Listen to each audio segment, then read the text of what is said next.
சரண் Krishna YouTube சேனலுக்கு உங்களை அன்புடன் வரவேற்கின்றேன். பிறக்கப் போகும் புது வருடத்தில் குரோதி வருடத்தின் வருடம் முழுவதும் கட்டாயம் நம்ம செய்ய வேண்டிய 4 வழிபாடுகள் என்னென்ன அப்படிங்கிறத பற்றி தான் இந்த வீடியோவில் தெளிவாக நம்ம பார்க்க போகிறோம். நம்ம சேனலில் உள்ள வீடியோவை ஃபஸ்ட் டைம் நீங்கள் பார்க்குறீங்க அப்படின்னா மறக்காமல் நம்ம சேனலை சப்ஸ்கிரைப் பண்ணி வச்சுக்கோங்க. நம்ம சேனலில் தொடர்ந்து குலதெய்வ பதிவுகள், ஆன்மீக தகவல்கள் வந்து கொண்டே இருக்கும். வாங்க வீடியோக்குள்ளே போகலாம். இந்த வருடத்தின் பெயரை கேட்டதுமே பலருக்குமே மனதில் ஒரு அச்சம் எழுகிறது. இந்த வருடம் நமக்கு சிறப்பானதாக இருக்குமா, பகைமை இதெல்லாம் அதிகமாக இருக்குன்னு பலருமே சொல்கிறாங்களே, அதனால் நமக்கு இந்த ஆண்டு சிறப்பாக இருக்குமா அப்படிங்கிற பயம் உங்களுக்கு இருந்துச்சுன்னா அதை முதல்ல தூக்கி போட்டுருங்க. இந்த ஆண்டை ரொம்பவே சிறப்பானதாகவும் நமக்கு சாதகமாகவும் மாற்றிக்கொள்ளக்கூடிய ஒரு அற்புதமான ஒரு 4 வழிபாடை பற்றி தான் இந்த வீடியோவில் தெளிவாக நம்ம பார்க்க போகிறோம். முதல் வழிபாடு குலதெய்வ வழிபாடு தான். குலதெய்வத்திற்கு மிஞ்சின தெய்வமும் இல்லை. குலதெய்வத்தை நம்ம வணங்கணும் அப்படின்னா நமக்கு கஷ்டங்கிறதும் பெருசாக வரவே வராது.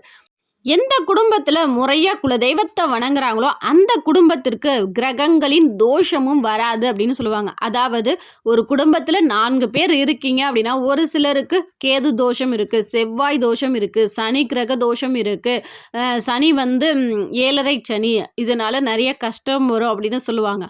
ஆனால் அந்த குடும்பத்தார் முறையாக குலதெய்வத்தை வீட்லேயும் சரி குலதெய்வ கோவிலுக்கும் சென்று வணங்கும் போது குலதெய்வத்தின் அருள் எந்த குடும்பத்தின் மேலே முழுமையாக இருக்கோ அந்த குடும்பத்திற்கு இந்த கிரகங்களின் தோஷம் பெரிய பாதிப்பை ஏற்படுத்தாது. அவங்களோட வாழ்க்கை எப்போதும் போல சந்தோஷமாகவும் இயல்பாகவுமே இருக்கும். குலதெய்வ வழிபாட்டுக்கு பெரிய செலவு அப்படிங்கிறது கிடையவே கிடையாது. குலதெய்வம் எப்போதுமே நம்மளோட அன்பை மட்டுமே தான் எதிர்பார்க்குமே தவிர நம்ம செலவு பண்ணணும் அப்படிங்கிறத எதிர்பார்க்கவே பார்க்காது. அதனால தினமும் வீட்டில் குலதெய்வத்திற்கு விளக்கு ஏற்றுங்க, நிறை சொம்பு நீர் வைத்து வழிபாடு செய்யுங்க.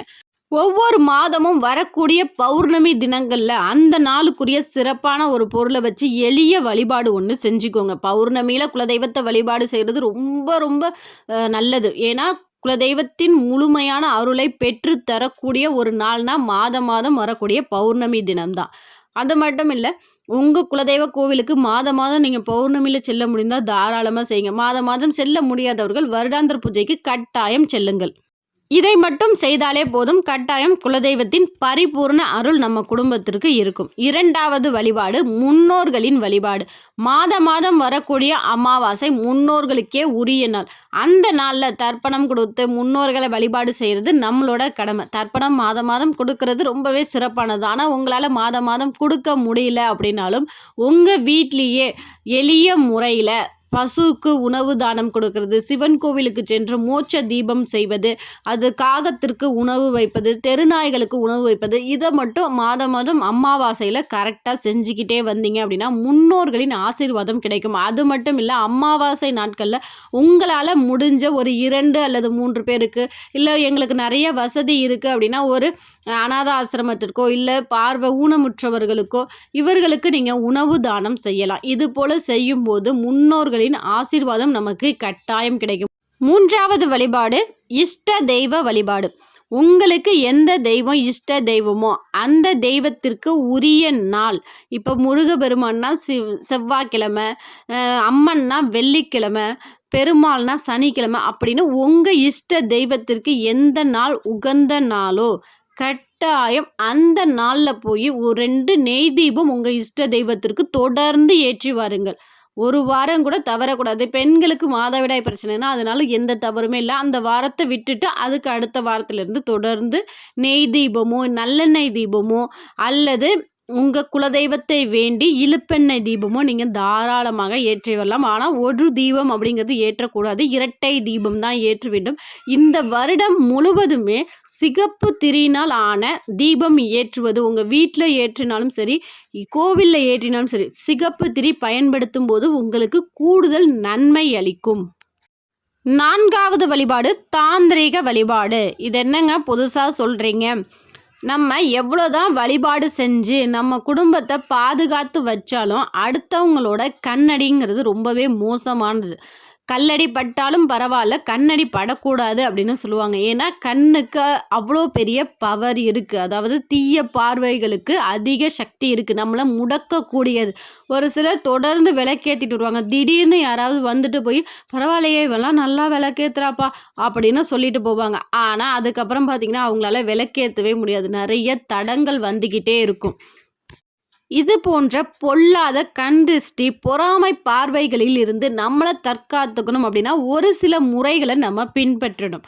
ஒன்று, வெள்ளிக்கிழமை செவ்வாய்க்கிழமைகளில் தூபம் போடணும். அந்த தூபத்தில் வெண்கடுகு மற்றும் குங்குலியம் கலந்து வீடு முழுவதும் தூபம் காமிக்க வேண்டும். ஒவ்வொரு மூலைகளிலும் காமிக்க வேண்டும்.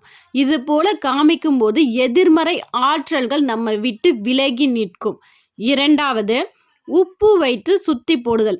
ஒருவருக்கு தீய பார்வை இருக்குது அப்படின்னா அவங்களுக்கு உடனே உடல் சோர்வு, உடலில் திடீர்னு உடல்நல குறைவு ஏற்படுவது, சாப்பிடவே எனக்கு பிடிக்கலப்பா, ஏன்னே எனக்கு தெரில, ஒரு மாதிரி இருக்குது அப்படிலாம் சொல்லுவாங்க. வெளியிலலாம் நல்லா இருப்பாங்க, ஆனால் வீட்டுக்குள்ளே வந்தோன்னே ஒரு மாதிரி தலை வலிக்குது, எரிஞ்சு எரிஞ்சு விழுவுறது, இது போலலாம் அவங்க இருக்காங்க அப்படின்னா கண்டிப்பாக அவங்க மேலே கண் திருஷ்டி அதிகமாக இருக்குது அப்படின்னு அர்த்தம்.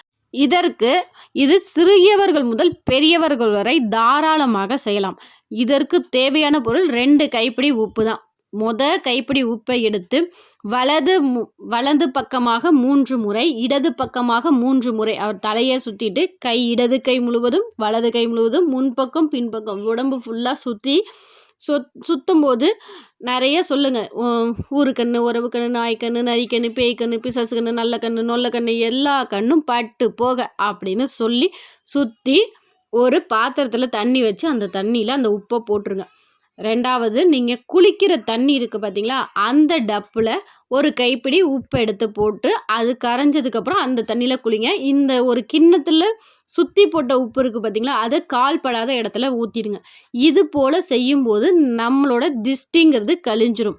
அதே போல் தலைவாசலுக்கு நம்ம வெள்ளி செவ்வாயில் மஞ்சள் குங்குமம் வைப்போம்ல, அதற்கு பக்கத்துலேயே எலுமிச்சங்கனியும் கட்டாயம் வெட்டி வைங்க.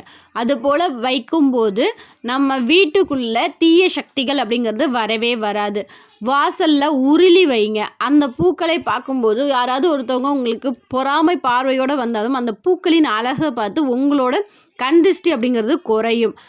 வண்ண மீன்கள் மீன் வளர்க்குறதும் நம்மளோட தீய சக்தி, கெட்ட பார்வைகளை குறைக்கும்.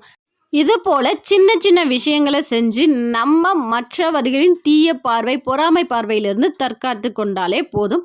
நமக்கு உடலும் மனமும் ஆரோக்கியமாக இருக்கும். உடலும் மனமும் ஆரோக்கியமாக இருந்தால் நம்ம தெய்வ வழிபாடு தாராளமாக செய்யலாம். தெய்வ வழிபாடு செய்யும்போது தெய்வங்களின் அனுகிரகம் நமக்கு கிடைக்கும். தெய்வங்களின் அனுகிரகம் நமக்கு கிடைச்சா நம்மளும் நம்ம குடும்பமும் எப்போதுமே சந்தோஷமாக இருக்கலாம்.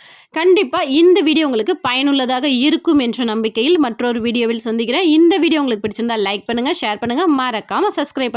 சரண் கிருஷ்ணா யூடியூப் சேனல். நன்றி, வணக்கம்.